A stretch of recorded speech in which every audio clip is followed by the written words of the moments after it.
స్వామి, గురువు ఎందుకు కావాలి మనకు? గురువు అవసరం ఏంటి? మనంత మనమే చేసుకోలేమా? ఇప్పుడు గురువు ఆయనంతటా ఆయనే గురువు అయ్యాడు, మనం కాలేమా అలాగా? మనం ఎందుకు ఇంకొకరిని ఆశ్రయించాలి అని అడిగారు. నేను ఒక చిన్న ఎగ్జాంపుల్ చెప్పాను. ఏమిటంటే, ఒక పెద్ద షాపింగ్ మాల్ ఉంది, చాలా పెద్ద షాపింగ్ మాల్. ఆ మాల్లో అసలు దొరకనివంటూ ఏమీ లేదు. ఆ ఓనర్ని ఒక సాధువు గారు పిలిచి, అయ్యా ఈరోజు సెలవు కదా? అవునండి అన్నారు. కానీ అన్ని షాపులు ఓపెన్ చేసి పెట్టు. ఎందుకండి అన్నారు. నేను చెప్తాను. అన్నీ ఓపెన్ చేయించాడు. చేయించిన తర్వాత, ఒక కుక్కని తీసుకురా, నీ దగ్గర పెంపుడు కుక్క ఉందా? ఉందండి. దాన్ని తీసుకురా అని ఆ మాల్లో వదిలాడు. వదిలితే ఆ కుక్క ఒక్కొక్క ఫ్లోర్ తిరుగుతూ తిరుగుతూ తిరుగుతూ తిరుగుతూ ఒక దగ్గరికి వెళ్ళింది.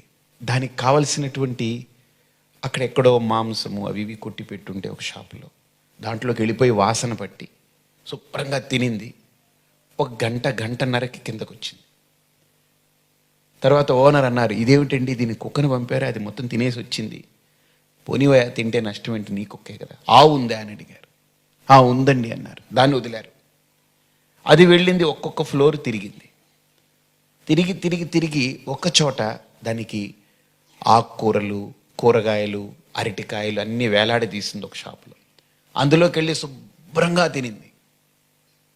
3 గంటలకి దిగొచ్చింది. ఈయన ఓనర్ అన్నారు, స్వామి ఏంటి మీరు ఏం చేస్తున్నారు? కుక్కను పంపమన్నారు, పంపాను, అది తినేసింది, వచ్చింది. ఆవుని పంపమన్నారు, పంపాను, వచ్చింది. మీరు ఏం చెప్పాలనుకుంటున్నారని. ఆ దారిలోనే ఒక వ్యక్తి పోతూ ఉంటే పిలిచారు ఈ స్వామి. ఏమిరా, నీకు షాపింగ్ మాల్ తెలుసా? అమ్మో తెలుసండి, చాలా పెద్దది, అన్నీ ఉంటాయి అందులో అన్నారు. సరే నువ్వు వెళ్ళు, నీకేం కావాలో తీసుకో అని పంపారు.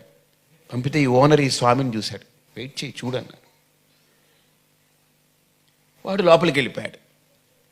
వెళ్ళి గంట అయింది, రాలేదు. 2 గంటలైంది, రాలేదు. 3 గంటలైంది, రాలేదు. 4 గంటలైంది, రాలేదు.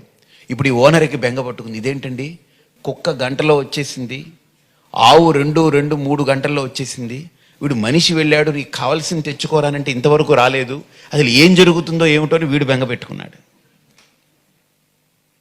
సరే ఈ స్వామి అన్నారు, సరే మనం వెళ్ళి చూద్దాం వాడి పరిస్థితి ఎలా ఉందో అని. వీళ్ళు వెతుకుతున్నారు, చూస్తే ఒక మూలన ఇలా జుట్టు పట్టు కూర్చున్నాడు వాడు. ఈ సాధువు ఆ ఓనర్ ఇద్దరు వెళ్ళి, ఏమిటయ్యా ఎందుకు ఇలా కూర్చున్నావనంటే, స్వామి ఇక్కడ పిచ్చెక్కిపోతుందండి అన్నాడు. నీకేం కావాలో తీసుకోనంటే, నాకేం కావాలో నాకే అర్థం కావట్లేదండి అన్నాడు. అప్పుడు సాధువు చెప్పాడు, అందుకే కుక్కకి ఏం కావాలో తెలుసు కాబట్టి గురువు వద్దు, ఆవుకి ఏం కావాలో తెలుసు కాబట్టి గురువు వద్దు, మనిషికే అన్నీ ఉన్నా ఏం కావాలో తెలియదు, అందుకే గురువు కావాలి.